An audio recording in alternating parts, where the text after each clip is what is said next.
പിന്നെ ക്യാമ്പിലേക്ക് പോകാം.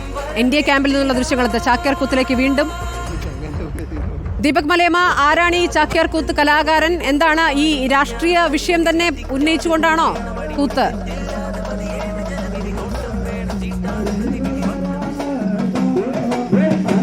സ്മൃതി, അത്തരത്തിൽ തന്നെയാണ്. രാഷ്ട്രീയ വിഷയങ്ങളാണ് ചാക്യാർ ആദ്യം പറഞ്ഞിട്ടുള്ളത്. ചാക്യാർ എവിടെ നിന്നതാ? കോഴിക്കോട്. കോഴിക്കോടാണ്.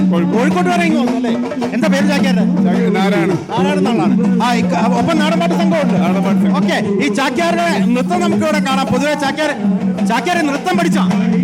നൃത്തം പഠിച്ചിട്ടില്ല. കൂത്ത് പഠിച്ചിട്ടുണ്ട്. പാട്ട് കേട്ടിട്ട് സ്വന്തം ആടുന്നു.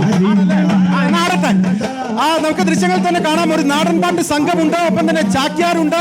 അതേസമയം തന്നെ ചാക്യാരുടെ അടുത്തേക്ക് അണികളൊക്കെ എത്തി തുടങ്ങുന്നുണ്ട്. ഇങ്ങനെ ഈ ആവേശം കൊട്ടിക്കയറാൻ നിൽക്കുന്നതിന് തൊട്ട് മുൻപുള്ള കൊട്ടാണ് ഇപ്പോൾ നമ്മൾ കേൾക്കുന്നത്. അതിനൊപ്പം തന്നെ പ്രവർത്തകരൊക്കെ ഇവിടെ ആടി തുടങ്ങുന്ന കാഴ്ചകൾ കൂടി നമുക്ക് കാണാൻ സാധിക്കുന്നുണ്ട്.